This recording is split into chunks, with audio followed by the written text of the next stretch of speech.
Rory, it does look like this one is happening. I think you're just going to have to get behind him now, aren't you? I guess. I mean, I don't know.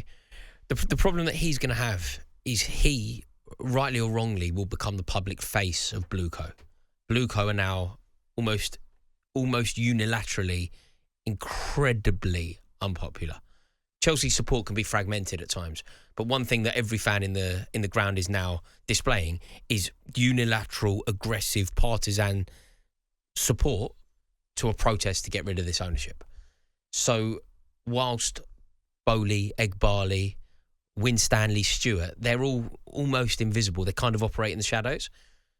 Liam Rosenior doesn't, and he will become the public face of this ownership, and I think it could get very, very nasty. But as fans, haven't you got to be careful not to project your frustrations that you might have with the board, with the ownership, onto a young manager that is ultimately coming in with the intention of getting Chelsea Football Club back to where they need to be? Because that's not the intention. That's obviously not the intention. This appointment isn't that. This appointment isn't trying. This appointment is completely an admission that Chelsea never want to win silverware ever again. As far as Blueco are concerned, I agree with you.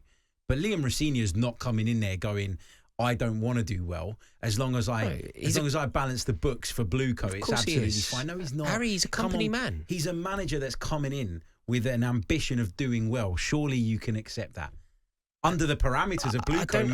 I don't think it's true. He's a company man.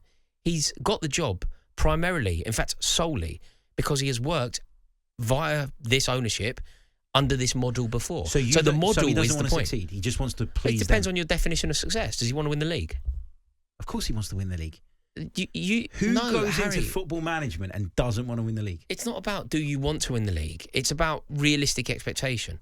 What this appointment is, this appointment is a normalisation at Stamford Bridge of mediocrity. You're demonstrating my point here, though, because what I'm saying is, yes, you might not agree with the appointment. Yes, you might think there are better candidates out there. And yes, you might think that this appointment is indicative of what Blueco actually want. But you can't sit there and say that Liam Rosenior is happy to not win, that he doesn't have any ambition because he's worked for them before. He must just be a box ticker. But he's going to operate in parameters that mean that you can't succeed. But he's going to try and succeed, though. But you can't succeed in those parameters. You can't. It's been proven that you can't succeed in those parameters. Better managers than Liam Rosenior cannot succeed in these parameters. Pochettino couldn't succeed in these parameters. Tuchel couldn't succeed in these parameters. Potter is useless, but obviously better than Rosenior. He couldn't succeed in these parameters. Enzo Maresca was a yes man who was brought in to operate as a yes man within these parameters, and he's walked. But again, you got to put the blame at the right people's door. And the blame but Rosenior is part of it. There is a tacit approval of the model from Rosenior. Like, I don't blame Rosenior for taking the job. It's the best job he'll ever get. It's one of the biggest examples of overpromotion I think I've ever seen. It would be like. I mean, it's like be like asking me if I want to be the chairman of Chelsea. It's like, wait, what? Of course, yeah, okay, of course I do. But it doesn't mean I can do it well. It doesn't mean I'm the right man for the job. But if you turned up and you were doing the job to the best of your ability with a real care, I don't care about the best of your ability. I don't care about the best of your ability. Would I be a good chairman of Chelsea if I did it to the best of my ability? No, I'd be inept. But you'd be doing it from the right place, wouldn't you? Okay, my heart would be in its right place, and I would have a noble attitude. So wouldn't you find it frustrating if the fans were having a pop at you for something that was forced on you by the ownership? Well, it's not. Any hostility that he faces, he is the architect of himself. He has accepted a job. You just for said an in the ownership. Previous section he's accepted a job for an ownership. He has to take the job. Yeah, he has to. You just said that he has to. But there are certain things that come with the job. If I became owner of Chelsea and Chelsea fans hated that I was their owner, that would be correct. Chelsea fans hate that Liam Rosenior is the manager. Of course we do. That is correct. That is a correct feeling. You hate that he's the manager because you don't think he was deserving to receive the job. Of course he's not. But you can't question whether he wants to succeed or not. You can't say... Chelsea Football Club, for the last 30 years, what succeed means is win the league. Whether you do that or not, the ambition under Ken Bates in those final years was to win the league. When Manchester United won the treble, we finished 4 points behind them. Chelsea fans will always tell you about Gustavo Poyet's injury, right? Yeah. So the ambition, doesn't mean you do it, but the ambition is to win the European Cup and the Premier League title. Is that now the ambition? then he's a bad appointment.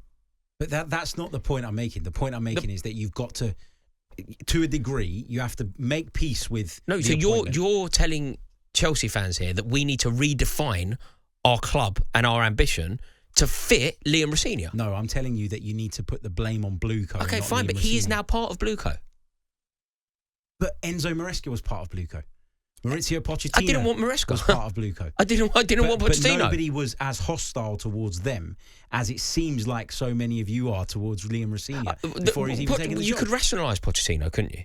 You could rationalise it. Whether you wanted it, I didn't want him. He was Tottenham. But you could rationalise it. You can rationalise to a degree Enzo Maresca. I didn't want him. We plucked him out of the Championship. It didn't. This is mental.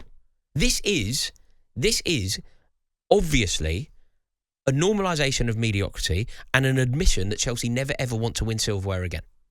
I think the gripe's got to be with Blueco. Look, we got a break, But he is now part of that. He is now part of Blueco. The gripe is with Blueco, but the public face of Blueco is who? Well, anyone that is employed. No, but they by don't them, have a public face. They operate in the shadows. You wouldn't recognise Win Stanley in the street, would you? I have no idea what he we looks can't boo. We can't boo our sporting directors. But you shouldn't boo the manager. But for they doing the become job. the public face. They become interchangeable. If you're booing Rosenior, you are by extension booing Blueco. I don't know. It feels harsh to me. Feels harsh.